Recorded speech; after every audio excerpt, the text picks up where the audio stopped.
Today's question is narcissism evil? Now, this is an interesting question. It's a kind of blend of philosophy and science, but I've heard this question in many forms. Are narcissists evil? Are narcissists bad people?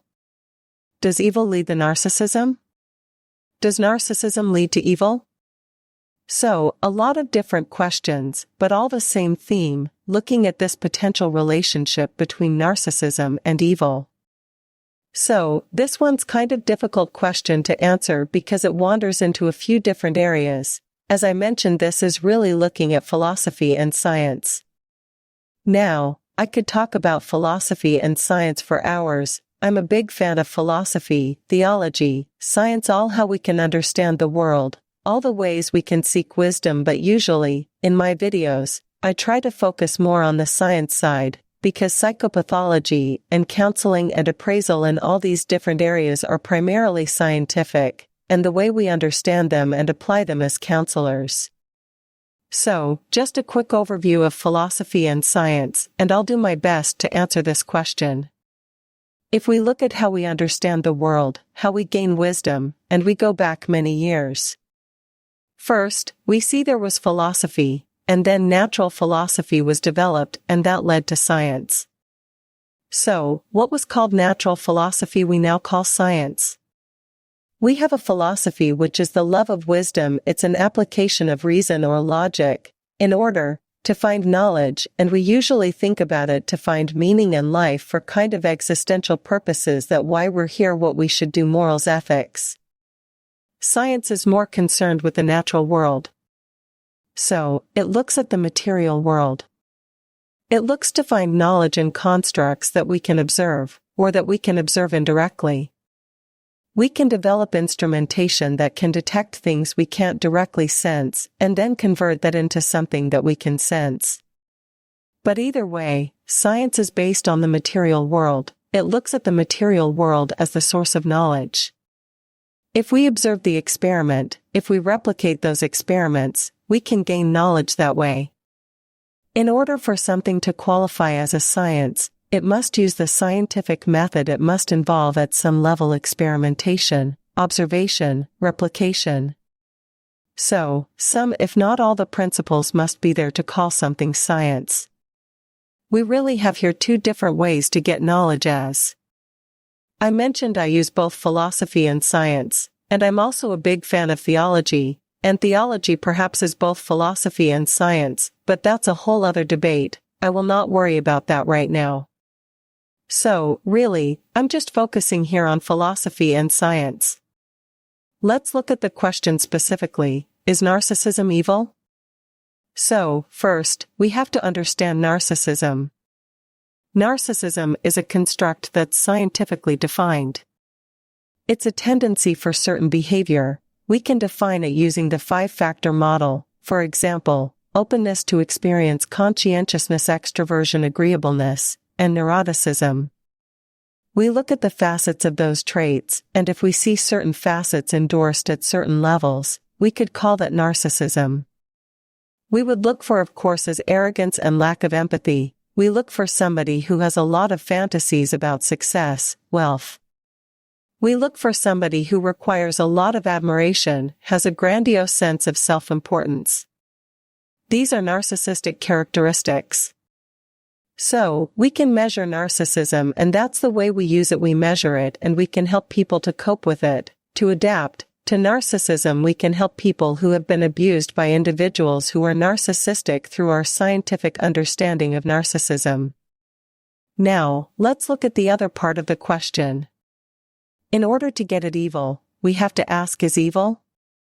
Well, to look at evil, to define, it's really specific to what philosophical and taking it further theological beliefs somebody has. We would say that evil is intentionally doing wrong.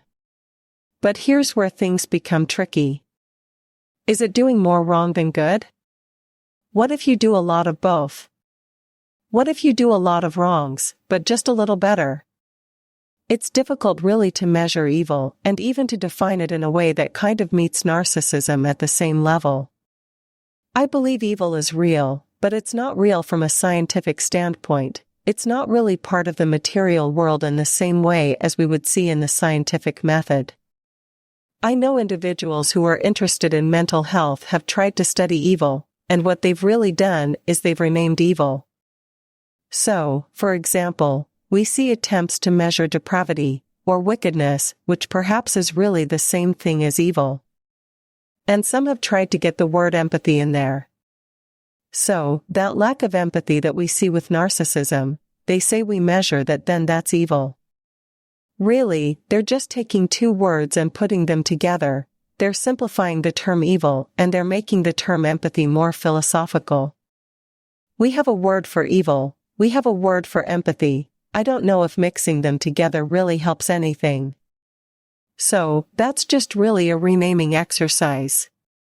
The bottom line is, it comes down to the definition of evil to answer this question, and there is no single definition.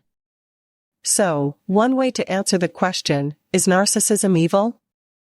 Would be to say that you're really comparing two things that can't be compared. But if you're really trying to ask, do individuals who are narcissistic do bad things? Do they make choices that can hurt people? Well, I say sometimes they do, and in some cases, they don't. So, if we look at another version of the question, are all narcissists evil? Well, if narcissism was based on the choice that people was narcissistic, then I would say, probably many people that are narcissistic would be evil. We know that personality is not a choice. You don't choose your personality. I mentioned this in a video I did before about is narcissism a choice. So, here I would say if you're looking at evil as something that you choose to do, and you're looking at narcissism as something that can't be chosen, then I would say that I don't really see a relationship between narcissism and evil. I don't think the two really have anything to do with one another. Now, if you base it on empathy, if somebody has a lack of empathy, and I call that evil, then is narcissists evil? I would say that just makes little sense based on what I said before, which is really just taking two words and calling them the same thing. Even though somebody becomes narcissistic through no fault of their own. We believe people become narcissistic because of genetics and exposure to stressors in the environment. So, even though it's not somebody's fault, they have the traits. People are still responsible for their own choices to a degree. So, being narcissistic doesn't automatically mean there's no evil. We have to look at this the other way too. Really what I'm saying here is the two are just unrelated, and this is actually pretty consistent with what we know from studying other areas of mental health. Imagine the 5-factor model. We can define narcissist as the 5-factor model. We would say the 5-factor model and evil unrelated too. You would look at somebody who's conscientious or low in conscientiousness, and say, well, they're evil, or somebody who's agreeable or disagreeable, or some use extroverted or introverted and say one of those is evil and the other isn't. And if narcissism is really just a combination of those traits, I don't know how we could say narcissism is evil, and then not also have other personality profiles, many of them we'd also call evil, becomes very subjective at that point. We also know that mental health symptoms are unrelated. We don't think of mental health symptoms as evil.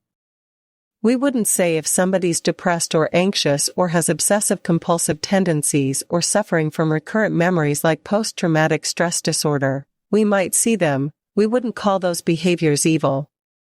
So, why would we single out narcissism or even narcissism and a few other personality traits? Why would we single those out if the person and mental health symptoms have been thought of as scientific and evils generally thought of as philosophical? So, other related questions here would be, could evil simply be expressed as narcissism? This question of evil would come first, and then narcissism would be a product of evil. Well, I don't think this is the case because of the way we think about narcissism. We know that narcissism starts early. Every child is narcissistic, and one conceptualization of narcissism is that individuals who are narcissistic as adults simply never efficiently removed the narcissism they already had, and they were children again because of genetics and stressors. So, really, it's the same narcissism extended into adulthood, and there may be some more added on there, but that's one way to look at it. In order to say that evil leads to narcissism, you'd really have to say that a young child could choose to be evil. They'd make that choice and then become narcissistic, and we know that's not really what seems to happen. Narcissism would come first. How the other question could it be that narcissism leads to evil? Well, I think that narcissism can certainly lead to a lot of bad choices, but to say that narcissism leads to evil is really taking out the free will components of evil. What we're really saying there would be that if somebody has a personality trait, they're destined to commit evil acts. So, they really don't have a say in whether they have the personality traits. But now we hold them responsible for being evil. So, I don't think this idea really makes sense either. I worry about this equating narcissism and evil. I see this a lot on YouTube. I see a lot on blogs. This idea to me is kind of simplifying the personality construct, and really even simplifying evil. It's labeling everybody in the same way. It's just saying, well, I know somebody's narcissistic. So, now I must know something about them in terms of morality. I think that's really a dangerous practice. I also think it's just dismissive. It's just looking at a very complex matter and saying, well, let's just call people evil and then be done with it. I think awareness about some dangers of narcissism, meaning this idea that narcissists can hurt other people. I think that awareness can occur without labeling people as evil. I don't think that really adds anything to protect people from narcissistic behavior. It doesn't help the person who has narcissistic behavior, and doesn't really help those around them, at least that's my opinion. For counselors, I think this answer is even easier. We simply don't make moral judgments about clients. As a counselor, you'll see clients that have done all kinds of different behaviors. And some of those behaviors seem in violation of moral codes, and moral codes that many people would subscribe to.